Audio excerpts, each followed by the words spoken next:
Supremo Tribunal Federal recebe hoje as delações feitas por 77 executivos da Odebrecht. Os acordos firmados no início deste mês chegam à corte no último dia de trabalho antes do recesso do Poder Judiciário. Executivos da Odebrecht foram ouvidos individualmente nos últimos dias e, por isso, procuradores encaminharão mais de 800 depoimentos ao STF. O material será entregue ao ministro Teori Zavascki, relator da Operação Lava Jato no Supremo. Especialista em direito eleitoral, Antônio Augusto Maier dos Santos lembra que, para que a delação seja aceita, é preciso detalhar os fatos. Em entrevista a Ellen Brown, advogado e professor, explica que mentiras e omissões podem até agravar a situação do acusado. Porque a pena do colaborador que frauda a colaboração ela é aumentada em 1/3.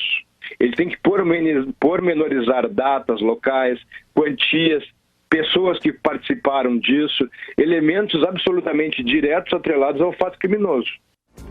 Em troca dos relatos, o acusado recebe um benefício como redução do tempo da pena ou cumprimento de punição em regime semiaberto. Outra questão importante é que as informações também devem ser passíveis de confirmação pela polícia. E caso a delação não acrescente novidades para as investigações, o réu pode ficar sem benefício nenhum. O procurador Rodrigo de Grandes, do Ministério Público Federal, diz que o vazamento das informações não invalida por si só os termos de colaboração.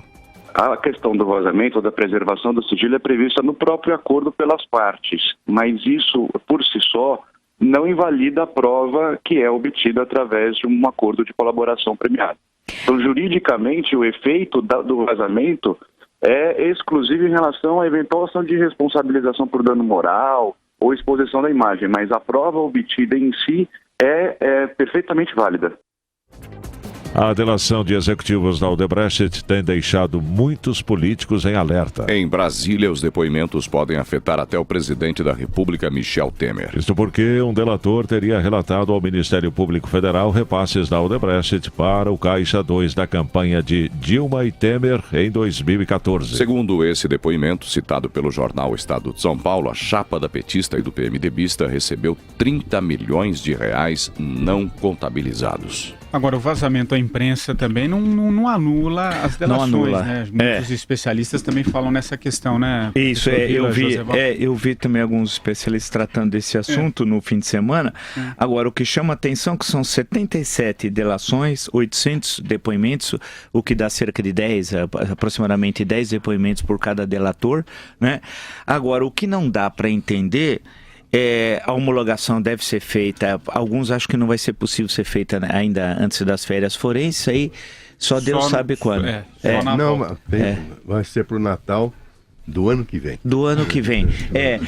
E isso que eu acho o seguinte, a impressão é que dá, alguém vai dizer assim, mas você é chato, pode ser sim, é verdade, chato, santista, etc. Agora a coisa toda é o seguinte, na maior crise que o Brasil vive da sua história, vai ter férias forenses do Supremo que cuida disso daqui? Então significa o seguinte, o país vai estar congelado e aí depois das férias forenses, como se fosse aí volta a situação anterior. A crise vai se agravar ainda mais. Será que trabalhar faz mal?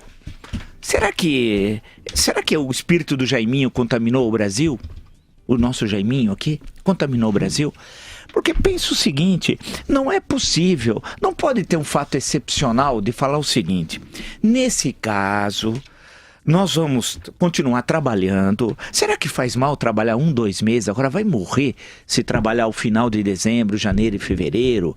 Será que a pessoa vai ter um grave problema? Não pode trabalhar um pouquinho pelo Brasil? Será que trabalhar pelo Brasil é tão sacrificado? Né? Quantos trabalhadores ficam aí, se matam, ficam anos sem férias? Né? Eu acho que um momento, seria um exemplo, é que o Brasil não tem exemplo, esse é que é o problema.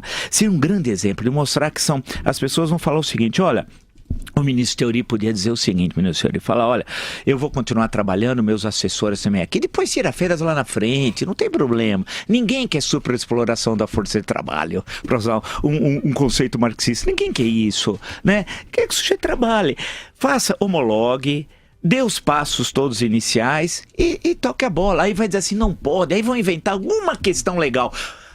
Mude a questão legal, crie um precedente, mostre, olha, não, é possível, o país não pode parar, isso daí é um absurdo. E também não pode vir com o argumento que a Lava Jato está prejudicando o país, que é o argumento do criminoso Lula, que não mora, por sinal, no duplex.